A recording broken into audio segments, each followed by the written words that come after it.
everybody, it's Nicole. Welcome back to my channel. So you've seen something similar to this before whenever I rated Dairy Queen Blizzards. This time I'm going to be rating some Colleen Hoover books. She went viral and has continued to go viral on TikTok.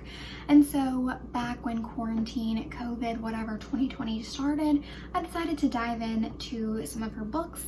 And I think I've read a total of 10 of her books. She's got like 20 or something in total. She's just constantly coming out with new books. But I thought, wow, since I read 10, why don't we dive right in and let's rate them and review them to see if you maybe are interested in reading them yourself. So what I'm gonna do first is kind of just go over our tier list. A is I would highly recommend. B, I would reread. C, it was just okay, I wouldn't reread it. And D, it was a waste of time. So I've got all of my books stacked right here. I thought, just in case you've never heard of the book, I would just kind of read a quick summary on the back of the book, not only to let you know what it's kind of about, but to remind me what it's about, because I haven't read some of these books in a year, months, weeks, so on. So book number 1 is called All Your Perfects. And it says, can a love story with a perfect beginning survive a lifetime between two imperfect people? Then, the last thing Quinn expected was to meet the love of her life just outside her fiancé's front door. A year after leaving behind their cheating partners, Quinn and Graham are in a perfect relationship that seems designed by fate. Now, 7 years later, their perfect love is threatened by their imperfect marriage. The memories, mistakes, and dreams that they have built up over the years are tearing them apart. The one thing that could save them might also be the very thing that pushes their marriage past the point of no return. Alright, now that I've read that, I can kind of remember what this one was about. Personally, I did not like this book. The beginning, the flashbacks to the past, I enjoyed those chapters. The chapters about their present, there was just so many issues in their marriage. It made me sad. And you know, some of the issues they were going through are like future fears of mine. I don't want to spoil anything, but yeah, I didn't really enjoy that book. Now, was it a waste of time? I don't think so. I think it was just okay, but I wouldn't reread it. And next we have the book Confess. It says, Auburn Reed has lost everything important to her. In her fight to rebuild her shattered life, she has her goals in sight and there is no room for mistakes. But when she walks into a Dallas art studio in search of a job, she doesn't expect to find a deep attraction to the enigmatic artist who works there, Owen Gentry. For once, Auburn takes a chance and puts her heart in control, only to discover that Owen is keeping a major secret from coming out. The magnitude of his past threatens to destroy everything Auburn loves most, and the only way to get her life back on track is to cut Owen out of it. To save the relationship, all Owen needs to do is confess, but in this case, the confession could be much more destructive than the actual sin. Alright, I actually did enjoy this book back whenever I read it. The question is, would I reread it? It's tough because I feel like I'm kind of biased. Whenever I read this book, I enjoyed it. It was not, you know, my favorite. I wasn't in love with it. But just recently I found out that they did a show, a TV series adaptation of this on Amazon Prime. You do have to pay for it. I think it was like 8 or 10 episodes, but I really liked the adaptation. I think the adaptation TV series was pretty spot on to the book, so I really appreciated that. And because I really enjoyed the TV series, I'm like, man, do I like this book? The book itself, this is tough. I don't think, I wouldn't reread, I wouldn't. I would, however, rewatch the TV series. So I'm going to put it was just okay, but I wouldn't reread it. Next, we have the book that started it all for me, and I'm sure started it all for others who have started and gone down their Colleen Hoover journey. This book is called It Ends With Us. This is the first book that I read by her a few years ago. And it says, Lily hasn't always had it easy, but that's never stopped her from working hard for the life she wants. She's come a long way from the small town in Maine where she grew up. She graduated from college, moved to Boston, and started her own business. So when she feels a spark with a gorgeous neurosurgeon named Ryle Kincaid, everything in Lily's life suddenly seems almost too good to be true. Ryle is assertive, stubborn, maybe even a little arrogant. He's also sensitive, brilliant, and has a total soft spot for Lily. But Ryle's complete aversion to relationships is disturbing. As questions about her new relationship overwhelm her, so do thoughts of Atlas Corrigan, her first love and a link to the past that she left behind. He was her kindred spirit, her protector. When Atlas suddenly reappears, everything Lily has built with Ryle is threatened. All right, this book is good. It is, in my opinion. Now, is it cheesy? Yes, it is. But I think she wrote this like forever ago. I don't know, I'm not trying to make excuses for her, but yes, it's cheesy. But if you like cheesy, then sure. This was the first book that I read by Colleen Hoover, so I feel like it does kind of have a soft spot in my heart. I would reread this again. Now, I don't know if I would highly recommend it, even though I was actually recommended this book. But I would reread it. They're actually in the process of doing a movie adaptation of it with Blake Lively, which in my opinion, if you read this book, is not who I pictured to play Lily. But it's Blake Lively, so of course, whenever the movie comes out, I'm gonna see it. But for now, I would put It Ends With Us as a would reread. Next, we've got the sequel to It Ends With Us, that's called It Starts With Us. I think this is probably her most recent book. And it says, Lily and Ryle have just settled into a civil co-parenting rhythm with their daughter, Emerson, when Lily suddenly runs into Atlas nearly 2 years after they last spoke. Elated that the timing finally seems to be right to give what they have together a real chance, Atlas asks Lily on a date. But Lily's excitement is almost immediately replaced by dread and anxiety when Lily remembers that Ryle, though no longer her husband, is still very much part of her life. And though Ryle would dislike Lily dating anyone but him, Atlas Corrigan is the one man he absolutely will not stand having his ex-wife and daughter's lives. All right. This one, it was a good book. However, I wouldn't reread it. In my opinion, the first one, It Ends With Us, was way better. And this one kind of felt like, hey, let's just make some more money. Let's just write it from a different perspective. It was good though. But no, I wouldn't reread this one. All right, next we have Layla. And this one says, when Leeds meets Layla, he's convinced he'll spend the rest of his life with her until an unexpected attack leaves Layla fighting for her life. After weeks in the hospital, Layla recovers physically, but the emotional and mental scarring has altered the woman Leeds fell in love with. In order to put their relationship back on track, Leeds whisks Layla away to the bed and breakfast where they first met. Once they arrive, Layla's behavior takes a bizarre turn, and that's just one of many inexplicable occurrences.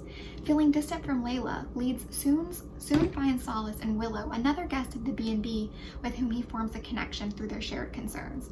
As his curiosity for Willow grows, his decision to help her find answers puts him in direct conflict with Layla's well-being. All right, Layla. This was, I think it was rated E for mature or something like that. I don't know, it was something kooky. But Layla, it is a little paranormal thriller. So yes, there is a ghost involved. And so part of this, I was so wishy-washy with this book. Sometimes I was like, this is so unbelievably cheesy. And then I was kind of nervous and scared in some scenes. But overall, I think it was pretty good. I feel like I would reread this one. It would have to be, a couple years or so from now, not just right after you finish it, obviously. But I would reread. Now the next one on this list is Maybe Someday. And I was so certain that I had read this, and then I was going through all of the Colleen Hoover books off my shelf and I couldn't find it. So I had to do a little digging. I looked up the synopsis, and it turns out I didn't read this one. I think the reason I didn't read this is because there's a 3-part series, and I wasn't really interested in diving into all of that. So we're just gonna leave it down here at the bottom for now. Let's skip it and let's go to November 9th. Fallon meets Ben, an aspiring novelist, the day before her scheduled cross-country move. Their untimely attraction leads them to spend Fallon's last day in LA together, and her eventful life becomes the creative inspiration Ben has always sought for his novel. Over time, and amidst various relationships and tribulations of their own separate lives, they continue to meet on the same date every year, until one day Fallon becomes unsure if Ben has been telling her the truth or fabricating a perfect reality for the sake of the ultimate plot twist. All right, November 9th. I remember really enjoying this book. I felt it kind of hard to put down. And so I like that they were able to keep me interested. Would I highly recommend? I'm thinking. I would reread it, that's for sure. But would I highly recommend?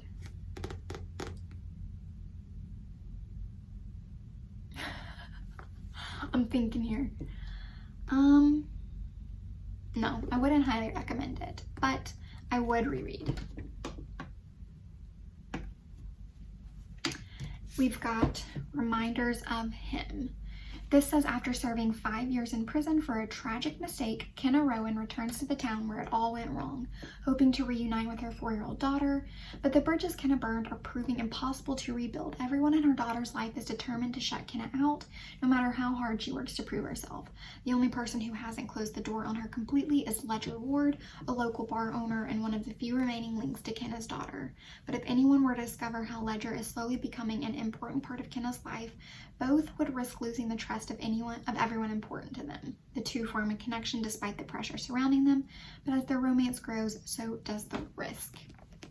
I think this was probably the last book by her that I read a few months ago, and I definitely enjoyed this one. I did find it hard to put down. Would I reread? Yes. However, would I highly recommend? It's tough. You know, when you want to recommend a book to someone, I feel like you want to make sure it's just like perfect, you know? I feel like I just was going to put this one as would reread. And next we have Ugly Love. I think this was the second book I ever read by Colleen Hoover. It says, it's not exactly love at first sight for Tate Collins when she meets the tormented and secretive Miles Archer.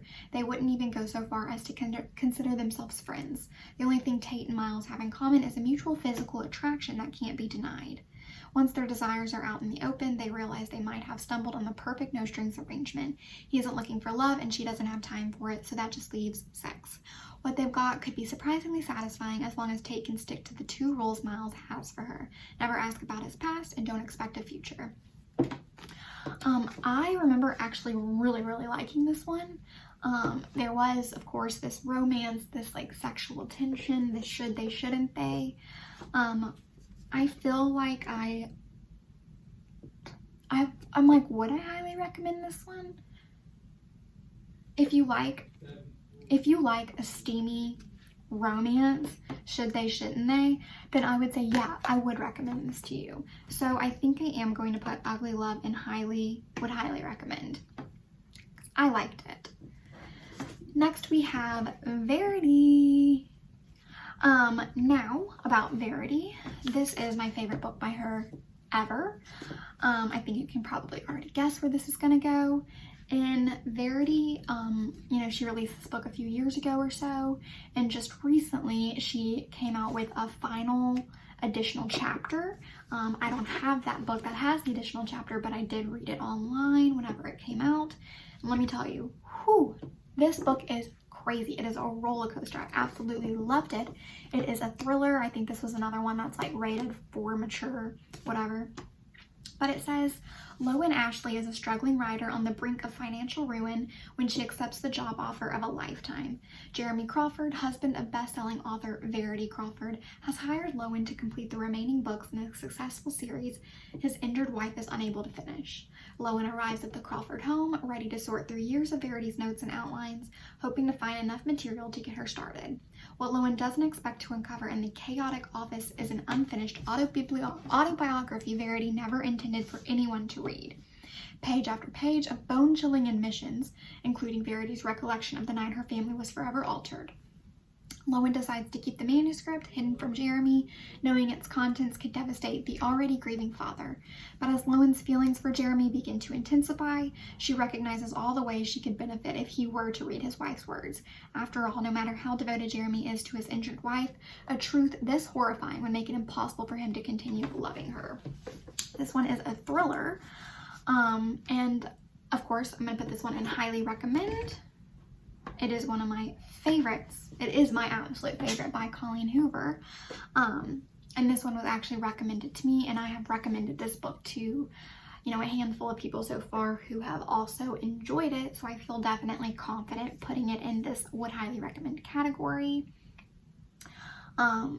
There's a lot of conflict. There's a lot of discussion that can be had about this book, which that's the part that I like. Once you read it, you'll either be team manuscript or I don't even know what it was, team manuscript, team letter, team secret letter, team manuscript. And so I can't wait to discuss this with, I actually have someone that is currently reading this, so I cannot wait to discuss this with them.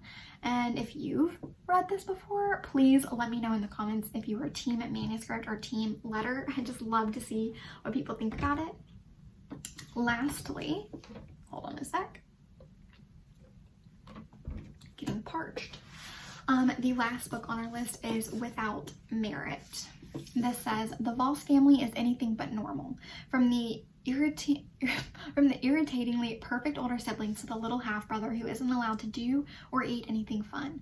Then there's Merit. She collects trophies she hasn't earned and secrets her family forces her to keep. While browsing the local antique shop for another trophy, she meets Sagan. He's witty and idealistic and sparks renewed life into her until she learns that he's completely unavailable.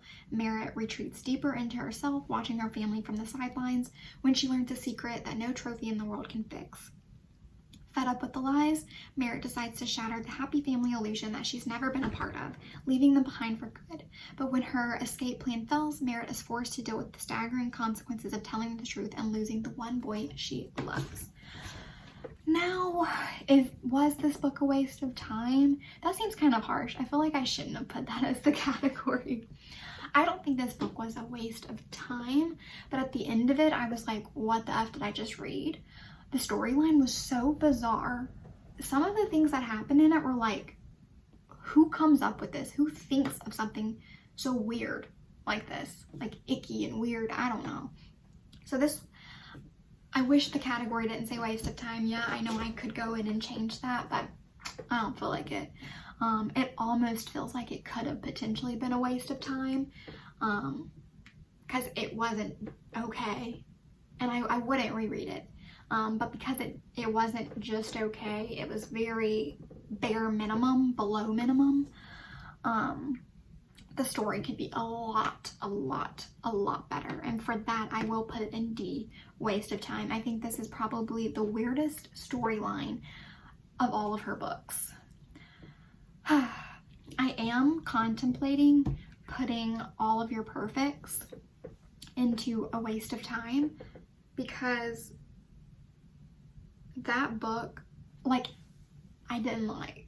It made me sad. Like, it made me feel all weird in my head, you know?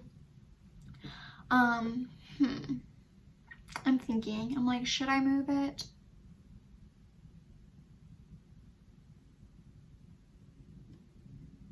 What should we do, y'all? I don't know. We'll keep it where it is. So,